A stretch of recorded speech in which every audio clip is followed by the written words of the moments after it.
again, everybody. Zack Attack is here with my Atakline video on this Monday, February 1st, 2016. Hope everyone had a great weekend. I did. I only had one gig though, because I went to a wrestling event on Saturday. So one gig that was Club 54, 16 mile in Van Dyke area, between 16 and 17 in Van Dyke. It was my first time there this year, and my first time since Christmas Eve. That was an awesome night. And this was an awesome night too, this past Friday. We had a little technical problem with my equipment, but then we found out later that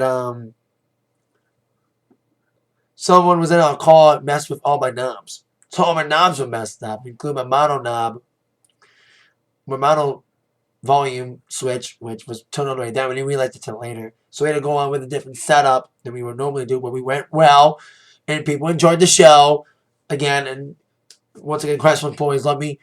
I know what they do now. They arrive at 12:30. They don't get really drunk till 2 because they party till 3. So by 2 o'clock, they're drunk, they're ready to dance. And that's what's happily happened with the booty songs like throw your ass in a circle, and also back that ass up by Juvenile. That always gets the girls going. And also Yin Yang Trance and God, other songs going like tip, bounce and break your neck, and all these other like sexy gangster dance song for the girls that just shake their booties too. And of course, songs like We in the City by Young Drone, all these local Detroit rap like Eyes Where Vizo Got Well, and of course Down in the DMs, another one of my favorite songs to play for the people at Club 54 by Yo Gotti. So it's another fun night at Club 54 this past Friday night. Great way to kick off the weekend. I got a bunch of games this week. Tomorrow I got a basketball game. Doubleheader, boys and girls against Casino. And then I got a boys game on Thursday.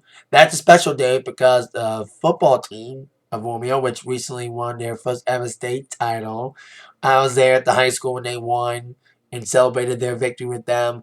They're getting a special award from the National Guard, and the ceremony will take place during the boys' basketball game on Thursday. And then Friday, I got 2 gigs, morning gig, lunches at Romeo, to get ready for the charity week dance the next day, which I am doing. And also on Friday as well, besides the lunches, I'm DJing a daddy-daughter dance at Gravener Elementary, DJing a lot of daddy-daughter dances, a lot of parent-child dances. Every Friday in February, I got a parent-child dance, whether it's a daddy-daughter dance, mother-son, whatever. By the way, the boys' game is against Port Huron on Thursday, so very looking forward to all the games I got scheduled. So very, very excited for this great week. Busy week. Busiest week of the month. So here we go. Now, let's get rolling with the news of the entertainment world with your number 1 movie. After only 1 week at the top, The Revenant got kicked off by Kung Fu Panda 3. When this movie was coming out, I knew it was going to be a number 1 movie because it's the only major animated movie coming out. Not just now, but also for a while. Because I don't think there's any anime movies out for a while for the kids to see till like March. So today you got Kung Fu Panda coming in with 41 million, lower than Kung Fu Panda 2 or number 1. The new movies bombed, including 50 Shades of Black, which got critically slammed by the critics, only making 5 million. So that's gonna be a bomb quick. I love those parody movies, but they're out of style now. Sorry, Mullen Reigns. You were promoting it to heck, but didn't work out for you. So there you go. Speaking of number 1s, let's get down to number 1. Billboard-wise, we have new number 1s across the board. We have a new number 1 album. Well, a new old number 1 album. After taking 2 weeks off to give David Bowie his first number 1 album, posthumously after his untimely death, and also giving Panic at the Disco their first number 1 album, Adele is back at number 1 album with 25. After 2 weeks away. So 8th non-consecutive week at number 1 album. So congrats to Adele for being back on top of the album charts, but Justin Bieber is still on top of the Billboard Hot 100 charts. But another song of his. He's become the 3rd artist in recent months to kick himself off number 1, as Love Yourself, which was number 2 last week, kicked off Sorry. So Love Yourself is the new number 1 single.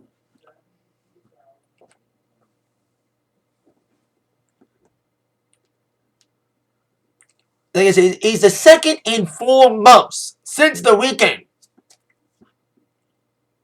Third in the last couple of years, because Taylor Swift did it last year. Last recent months, Weeknd and Justin, both Canadians, both kicked themselves off the number 1 single.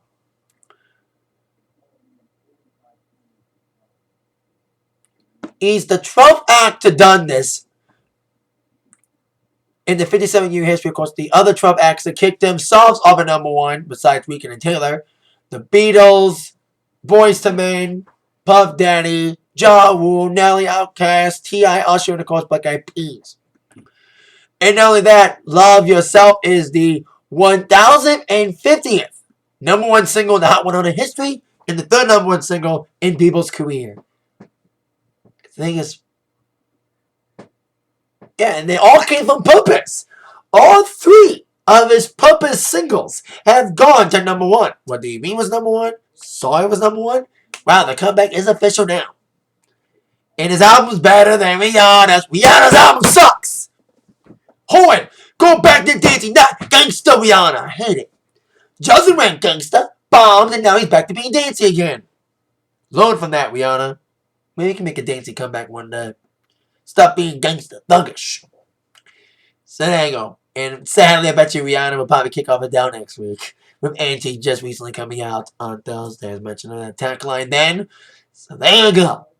Bieber on top of the Billboard charts again, this time with his other song.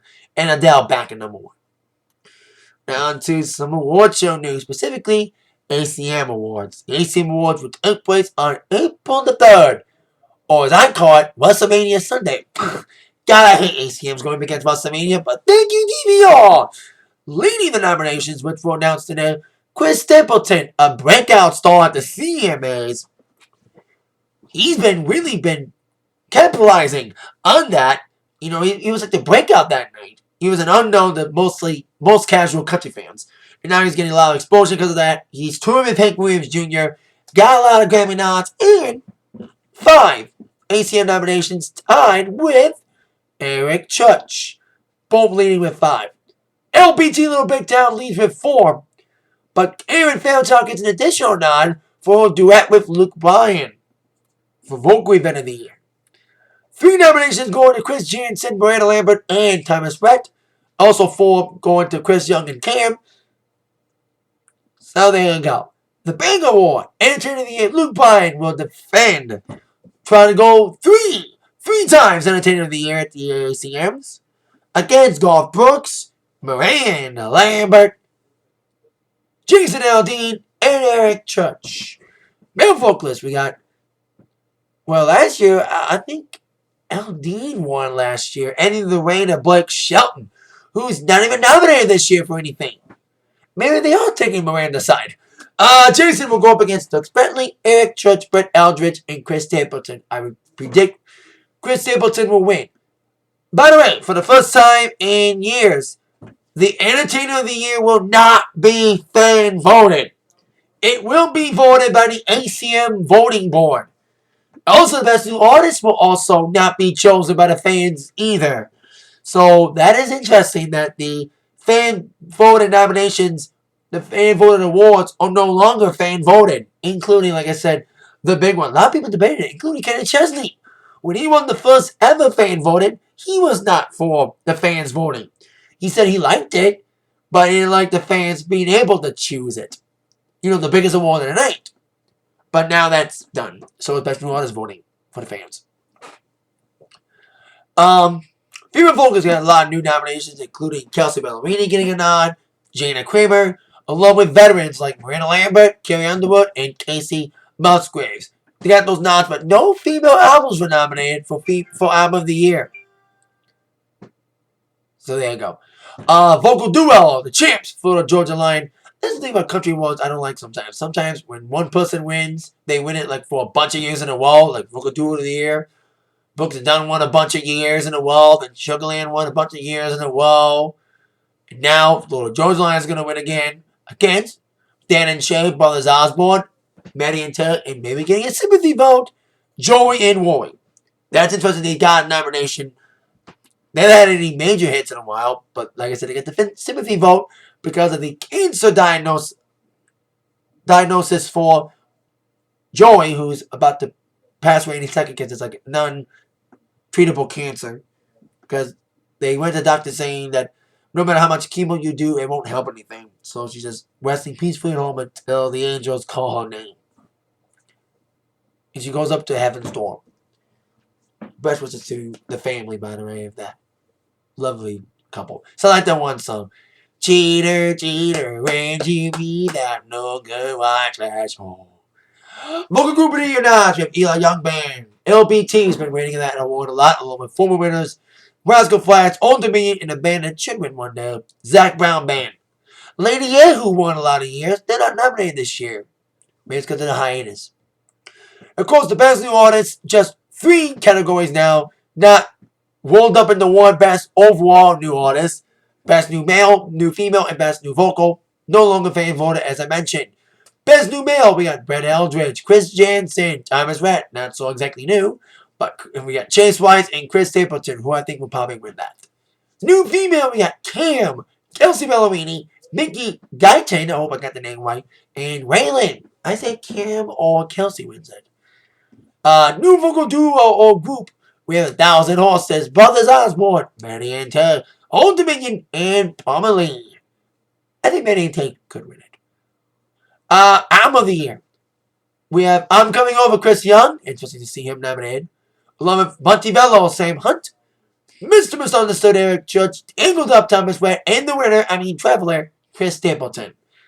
Although we do not know the nominees for Song of the Year yet, they'll be announced on a different day.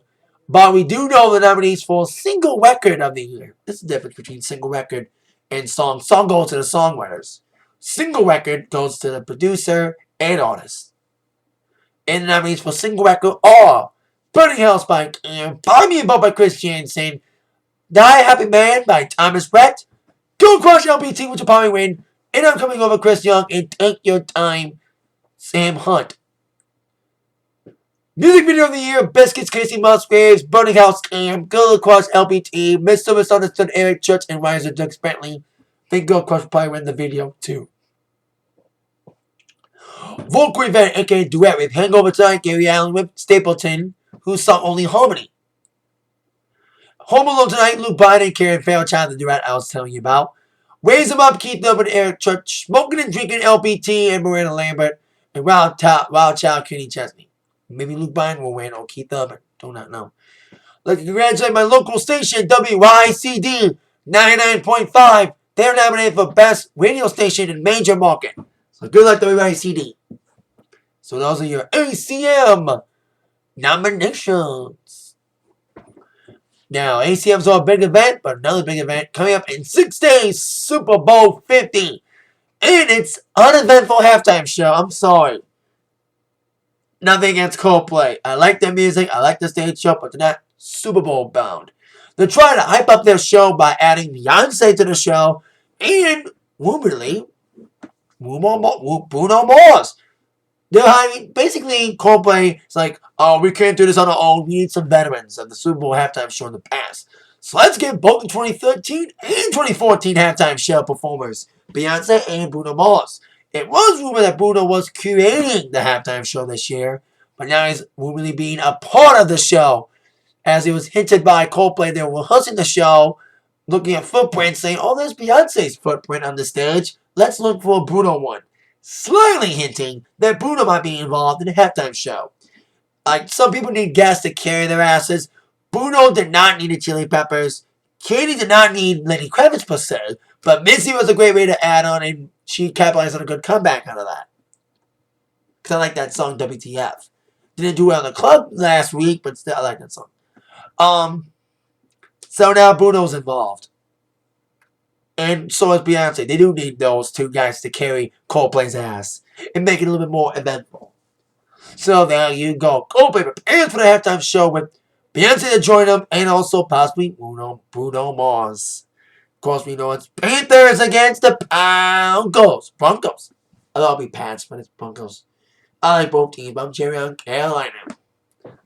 Cheering on Carolina. Citing a song from Pomerlee named Carolina. And that is it for my attack line for today. I did not see Grease live last night. I was watching other shows.